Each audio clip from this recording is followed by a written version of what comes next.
Bonjour à tous, merci à vous d'être là pour cette nouvelle vidéo. Le mois de novembre arrive à grands pas, il est donc temps de vous présenter mon bilan lecture du mois d'octobre. Donc j'ai 7 lectures à vous proposer, à vous présenter plutôt, mais il y en a 2 qui sont des lectures en cours. Le mois dernier, je vous laissais avec La maison où je suis mort autrefois de Keigo Higashino aux éditions Actes Noir Actes Sud. Donc c'est un polar japonais dont j'avais lu à peu près la moitié quand je vous en ai parlé. En fait, on va suivre une jeune femme qui s'appelle Sayaka, qui a contacté un de ses premiers amants, voilà, un homme avec qui elle a eu une relation pendant des années. Elle va le contacter pour qu'il l'aide à retrouver un peu les traces de son passé, parce que cette jeune femme a une particularité, c'est que tout ce qui s'est passé avant son entrée en primaire, elle l'a occulté. Elle n'a aucune mémoire, aucun souvenir. Et en fait, quand son père est décédé, il lui a laissé une clé avec un plan qui l'amène donc dans une campagne avec des indications précises pour trouver quelque chose qui soit ouvert par cette clé. Donc tous les deux, ils vont aller à la recherche de cet endroit et ils vont découvrir une maison. Donc d'où le titre qui fait mention d'une maison. Cette maison va être une vraie découverte. Ils vont être très décontenancés par ce qu'ils vont y trouver au tout début. Petit à petit, ils vont tous les deux tirer le fil des souvenirs de la jeune fille pour essayer de retrouver ce qui s'est passé. Alors, ça a été une bonne lecture. J'ai vraiment apprécié découvrir cet auteur que j'ai lu dans le cadre du challenge de l'automne pour un auteur inconnu. Ça a été vraiment une belle découverte. J'ai bien aimé la plume également. Comme c'est du japonais, j'avais des idées préconçues, j'avais peur que ça soit violent, et pas du tout.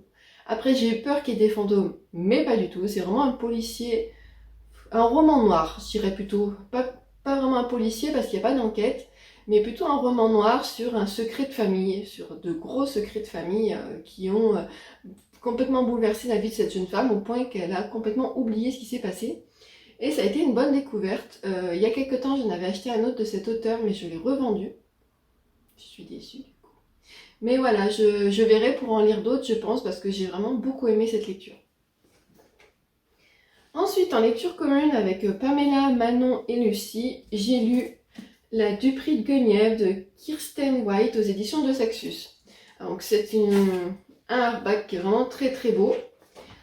Concernant ma lecture, ça a été une lecture très compliquée.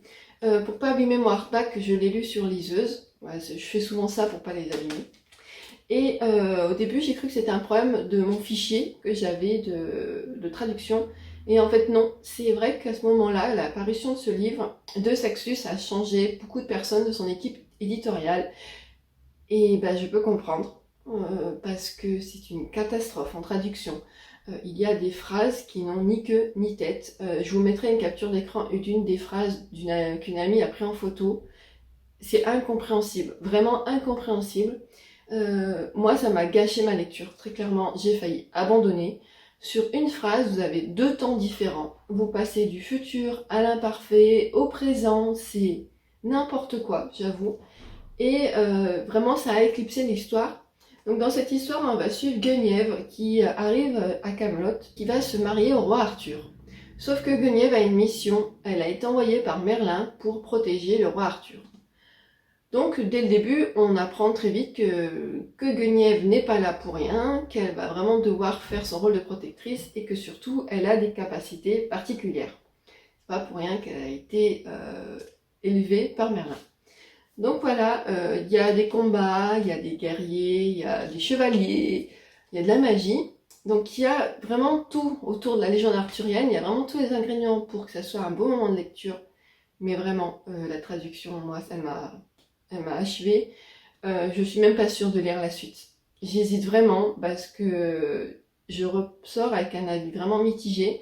Je suis contente de l'avoir fini parce que il y a quand même des événements qui se passent, il y a de l'action. Mais alors, je crois que j'ai jamais lu un livre aussi mal traduit. Même des fois, il m'arrive de recevoir, dans le cadre de mon travail, des épreuves non corrigées, donc qui n'ont pas été corrigées. Et ben c'est beaucoup plus compréhensible que ça. Voilà, alors que c'est un livre qui vaut quand même 22,90 €. Et voilà, la traduction n'est pas du tout au rendez-vous. Ensuite, j'ai écouté en audio le mois dernier La Sœur de la Lune de Lucinda Riley aux éditions Le Livre de Poche. C'est le tome 5 de la saga des 7 sœurs. C'est le deuxième que je lis d'affilée, en fait, que j'écoute, parce que j'ai ces livres dans ma pile à lire depuis un petit moment. Et je me suis dit, bah écoute-les en audio, ils font 20 heures, 23 heures, mais au moins ils me durent tout le mois, et je les lis.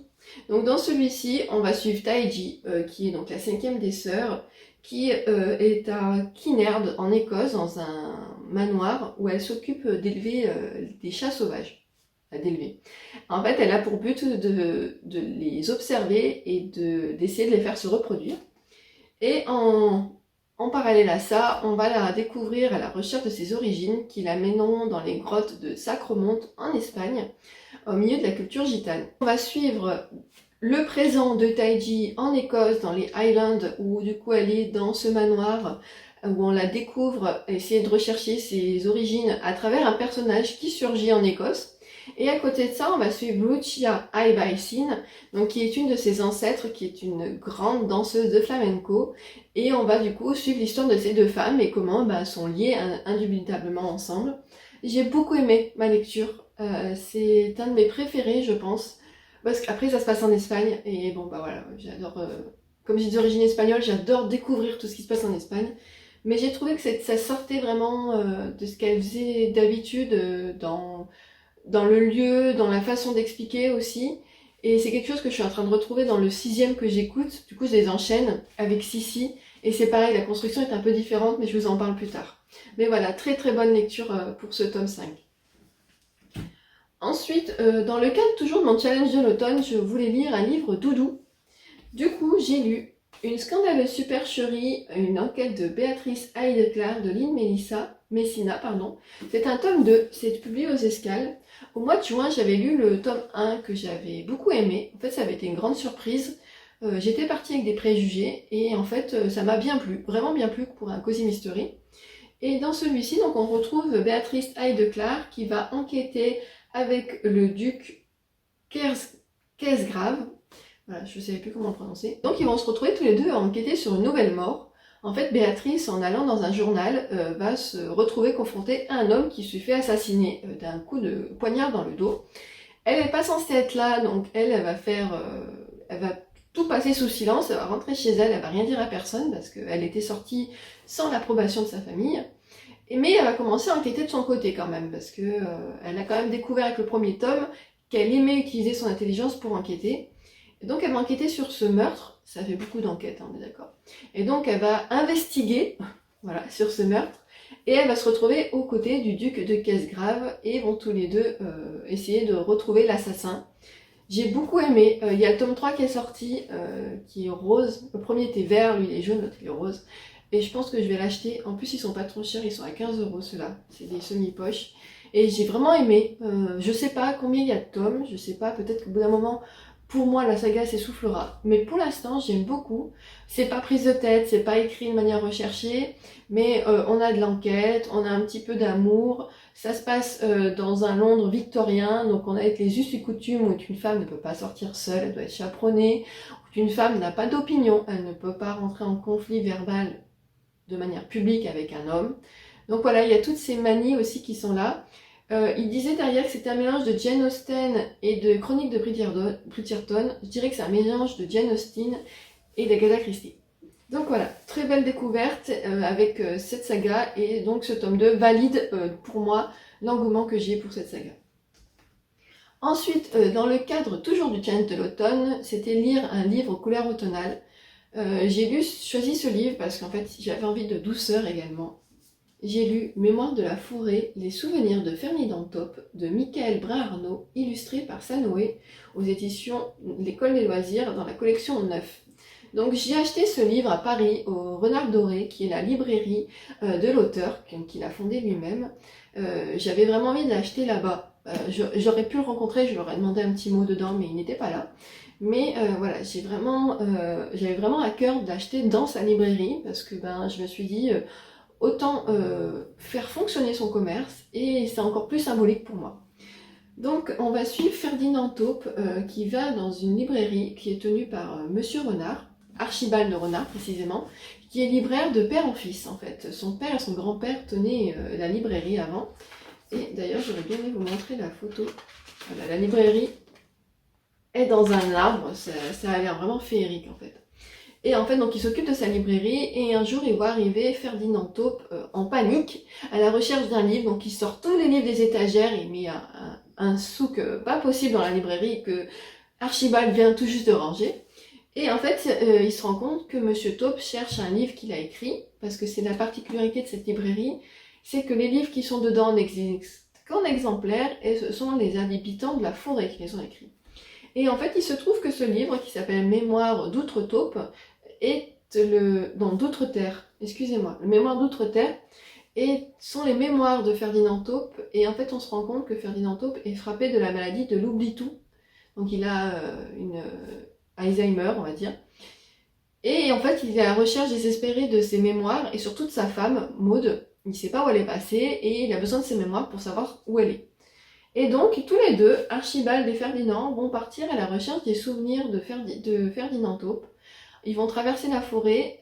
Pour cela, ils vont être guidés par une série de photos qu'a retrouvé la taupe. Ils vont essayer de retrouver le livre qui a disparu et surtout les souvenirs de la petite taupe. J'ai beaucoup aimé ce livre, j'ai trouvé très doux, très poétique. L'histoire m'a beaucoup plu. Ce que j'ai aimé aussi, c'est l'amitié qu'ils ont tous les deux, parce que c'est pas facile d'être avec une personne qui perd la mémoire, qui se réveille en pleine nuit en panique, qui comprend pas où elle est, comprend pas qui est Archibald. Et j'ai trouvé ça vraiment très beau, parce qu'Archibald, il est là, il rassure son ami. À aucun moment, il n'y a de sentiments négatifs. Il est toujours bienveillant, il le prend dans ses bras, il l'apaise, il recherche avec lui. C'est vraiment... Moi, c'est cette relation, plus que tout, qui m'a vraiment plu dans ce livre. C'est qu'il l'abandonne jamais, en fait. Il se dit pas, c'est pas mon fardeau, il fait pas partie de ma famille. Pourquoi je suis avec lui? Non, c'est bienveillant. C'est mon ami, je vais l'aider. Voilà, c'est vraiment une très belle histoire. Il y a quand même une partie un petit peu tristoune, hein, on va pas se mentir. Mais voilà, c'est une histoire d'amitié, de souvenirs, de rencontres, de... Voilà, c'est vraiment vraiment très plu. C'est un livre qui est classé en jeunesse. Je pense que ça peut être lu par des enfants, mais qui ont à partir de 13 ans, je dirais 13-14 ans, mais ils ne vont peut-être pas comprendre la subtilité des messages qu'il y a cachés derrière. Voilà, donc même en tant qu'adulte, je vous le conseille parce que c'est vraiment une très bonne lecture, un très beau livre, autant dans le contenu que dans l'objet, parce que tout du long, vous avez de magnifiques illustrations. Il est vraiment très beau, c'est un très bel objet. Il est temps maintenant de vous parler de mes lectures en cours. Donc en version papier, je suis en train de lire Ceux qui tombent, les masques de Roxane Dambre, le Scorpi, le tome 3 aux éditions Livre de Poche. Donc la saga des Scorpies est une trilogie que j'ai commencée cette année au mois de mars. Et avec ce tome, ça sera donc la fin et je l'aurai clôturé en une année. Je suis pas mécontente parce que d'habitude mes sagas traînent pendant des années. Pour preuve les 7 sœurs. Et en fait, dans celui-ci, on va retrouver Charlotte, Adam, Elias, qui sont à la recherche d'une menace pour eux, en fait, qui sont des créatures de l'ombre. Et on va suivre donc Charlotte, qui est la seule humaine du groupe, à essayer de retrouver cette menace et à pouvoir agir. Là, j'ai lu presque la moitié, j'ai lu 187 pages. C'est toujours un plaisir de lire ces livres. C'est de la bitlite, c'est bien écrit. Il y a des rebondissements, mais ils sont bien faits, on va dire. Il y en a pas, c'est pas une surabondance de rebondissements. Et j'ai vraiment hâte de savoir comment se termine cette saga, même si j'ai une petite idée. Et ma deuxième lecture en cours, dont je vous parlais tout à l'heure, il s'agit de La Sœur du Soleil de Lucinda Riley aux éditions Le Livre de Poche. C'est donc le tome 6 de la saga des 7 sœurs. Donc là, j'étais au chapitre 19, mais j'ai un peu plus avancé. C'est un livre que je lis en audio. Il fait 23 heures d'écoute. Il me reste 13 heures. En une journée, l'autre fois, je faisais de la couture, j'ai lu 5 heures à peu près. J'aime beaucoup. Au début, Electra est un peu présentée comme la sœur à part, un peu, pas méchante, mais vraiment... qui est vraiment, comment dire, qui est la plus difficile. Voilà, ça a été une enfant difficile, elle pleurait beaucoup, elle faisait des caprices. Et là, en fait, Electra, elle a 26 ans, c'est une mannequin qui habite à New York. Et on va la suivre dans son présent, qui est vraiment, pour l'instant, dans ce que j'ai écouté, une très grosse partie de l'histoire. Donc, on va la suivre à New York, où elle fait donc sa carrière de mannequin, et elle se retrouve confrontée à des addictions qu'elle va essayer de guérir, donc elle va essayer de guérir. Et à côté de ça, elle va rencontrer une personne qui va la ramener à son passé, qui est liée au Kenya. Donc voilà, là on change de continent, on quitte l'Europe pour partir en Afrique. Et en fait au début j'aimais pas bien Electra, comme Sissi en fait, du tome 4 je l'aimais pas bien. Mais en fait voilà, elles sont vraiment... Quand on découvre leur vie, quand on découvre leur mentalité, vraiment leur personnalité, je peux pas vous dire maintenant, je peux plus vous dire qu'il y en a une que j'aime moins que les autres. Je les aime toutes beaucoup. J'aime beaucoup son histoire et je sais pas si ça vient du fait que je les écoute, donc du coup je me lasse moins. Mais je trouve qu'il y a une évolution dans les histoires. Le schéma, pour les deux derniers, ça commençait même pas avec l'annonce de la mort du père, ça a commencé à d'autres événements. Et là, ça commence même carrément quelques mois après. Vraiment, le père de mémoire décède en juillet 2007 et l'action de celui-ci commence en mars 2008. Donc il y a déjà eu des moments qui se sont passés. Donc en fait, on comprend très vite qu'Electra est la dernière à chercher ses origines. Et voilà, je me régale, j'aime beaucoup. À chaque fois, j'ai qu'une hâte, c'est d'écouter la suite. Donc très très contente. Donc voilà pour mon bilan lecture du mois de septembre. Du mois d'octobre pardon. J'ai moins lu que le mois de septembre. Pour cause, Guenièvre m'a tenu un petit moment. Je crois qu'il m'a tenu à peu près 10 jours. J'ai vraiment mis du temps à le lire. Mais voilà, je suis contente de mes lectures. Ça a été quand même dans l'ensemble très bien. Je constate qu'il n'y a que très très peu de polars. Il va même falloir que je me rattrape. Hein. C'est chose prévue avec le Black November, dont je vous ai présenté la semaine dernière ma pile à lire. Je pense déjà que je ne vais pas la respecter sur le premier livre, parce que j'avais dit que j'allais lire Shining, et j'angoisse rien qu'à l'idée de le lire. Voilà. Donc je pense plutôt lire un autre livre qui serait plutôt orienté sur le thème polar ésotérique. Donc je vous montrerai tout ça dans ma vidéo bilan lecture novembre Black November. Est-ce que vous avez lu certains des livres que je viens de vous montrer? Si c'est le cas, qu'en avez-vous pensé? J'aimerais bien surtout avoir votre avis sur la Dupree de Guenièvre, s'il y en a qui l'ont lu. Et sinon, vous de votre côté, qu'avez-vous lu de beau en ce mois d'octobre? Sur ce, je vous remercie infiniment d'avoir regardé cette vidéo et je vous dis à très bientôt.